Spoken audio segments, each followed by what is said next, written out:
Thank you for this day. Thank you for this life. Thank you for this breath. Welcome to another version of Ridiculous Ramblings with Grandpa Jimmy. Yeehaw! Old toothless grandpa here in the desert. Got another fine spot out here in the middle of nowhere. Give you a quick look around.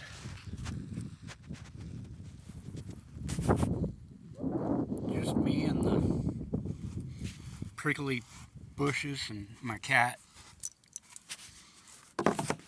Some water and some food and a little 4x4. Couple of comments that I want to address because it is a huge topic in our world now, and that is addiction, regarding addiction. Why don't I have any teeth? Because the first time I used meth, I was 14. As I speak, I've been around the sun 51 times this go round. So the first time, 15 years old. Sorry. Hey, how about that inversion? Numbers are awesome. You pay attention. You can figure out your whole life if you figure out the numbers. 15 years old was the first time I used meth. I stopped by the time, well, if you count the womb time, because you're in the womb for 9 months. Therefore, by the time I quit meth, I was 51. That's a long fucking time. I have friends who've done it like 3 times and they don't even remember my name. Literally. Blessings to you. I wish you well. I know people who've taken LSD once and done. And I have done more of that dope than anybody that I know, and I still have my wits. I was already crazy. I'll always be crazy. I hold that close to my heart because you have to be crazy to make it through this world. But that's the rambling part. Now let's stay back to the subject. Back on task. So I have no teeth because I did meth for 30 years. I never brushed my teeth. I had a gnarly sweet tooth. Chewing tobacco, Levi Garrett, whole leaf. Sorry, company Levi Garrett, but your tobacco tastes great, but it's pure poison.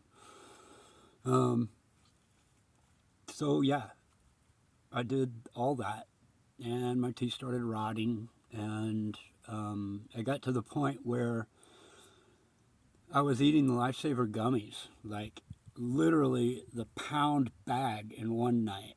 And I would do that day after day until my teeth just started coming out of my mouth. And I would have one taken care of, another one taken care of. I pulled some of them out myself. And ironically, I got to this point where the infection in my mouth and the rotting teeth were killing me. And the only way I was staying alive was by using the meth.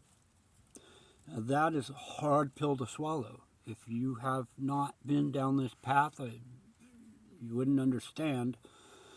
But when you're on that stuff and your nutrients are depleted, not only does all your body fat go towards fueling your vessel, your avatar, but when you get past the point of,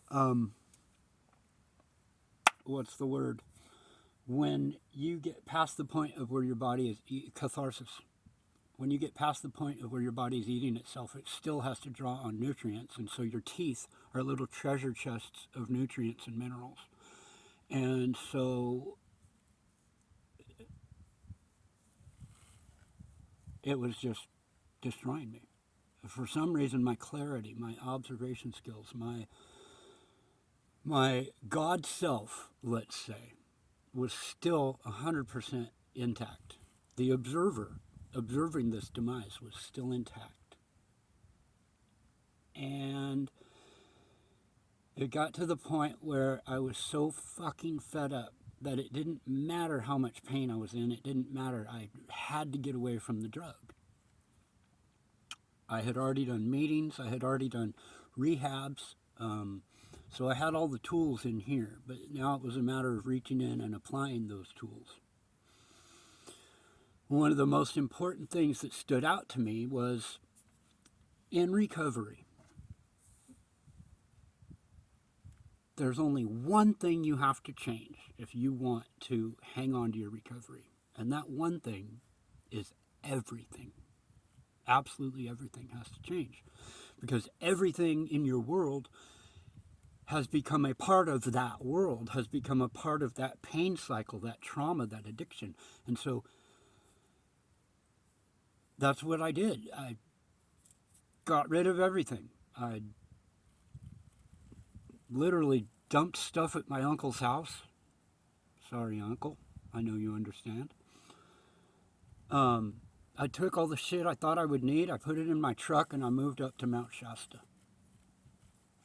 I was like a strung out hillbilly. All my stuff falling off the sides. I was a mess. But I was following the guidance. A friend had told me I needed to get up there, start the root work at the root chakra. And again, this whole time there was this voice inside, this knowing, not a voice. I don't hear voices necessarily. But there was a knowing that everything was going to be okay, that I had to just let go. I had to let go and just follow the prompts, follow the guidance. Everything's going to be okay. And it took until I had my teeth removed for things to really be okay. On March 29th of this past year, 8 months now, 8 months ago, happy Thanksgiving, or happy Native American Heritage Day, November 29th, 8 months to the day, I had my teeth removed, and literally within 3 days of having my teeth removed, I could visually, with these human eyes, see my light body come back on. That's how dark I was.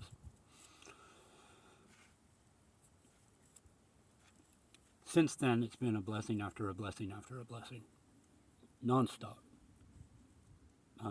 I feel the presence of the divine all the time, no matter how low I am. I don't always make the right choices. That's just human nature. You know, we are so distracted and so misled intentionally often, but it's all for our benefit, right? God is working behind the scenes on everything. Everything, I promise you. So sometimes, if God puts the devil in your path, it's because you needed the shit scared out of you.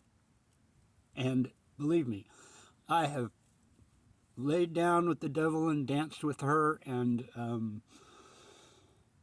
oh boy, we won't put too much energy into that because it's crazy. It's almost fairy tale biblical stuff that has happened in there.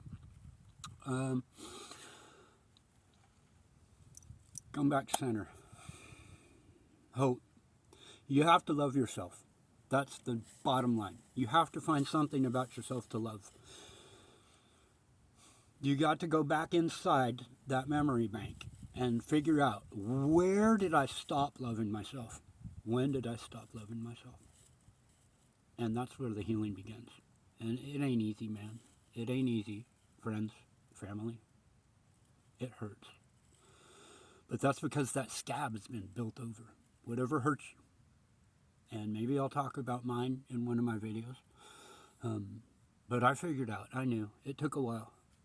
I had set it off to the side. I didn't think it mattered, the events that really I had buried.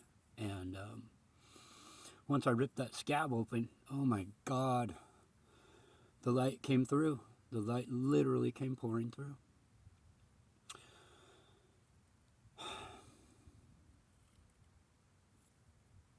Little piece of advice. Anything that is coming from the outside is not you. There are often fingers pointing to the moon, but if you want to find the moon, you got to look for the moon, okay? It's a long message. We're pushing 10 minutes here, so I'm going to wrap it up, but everything outside of you is a distraction. All the answers are inside. You can find them.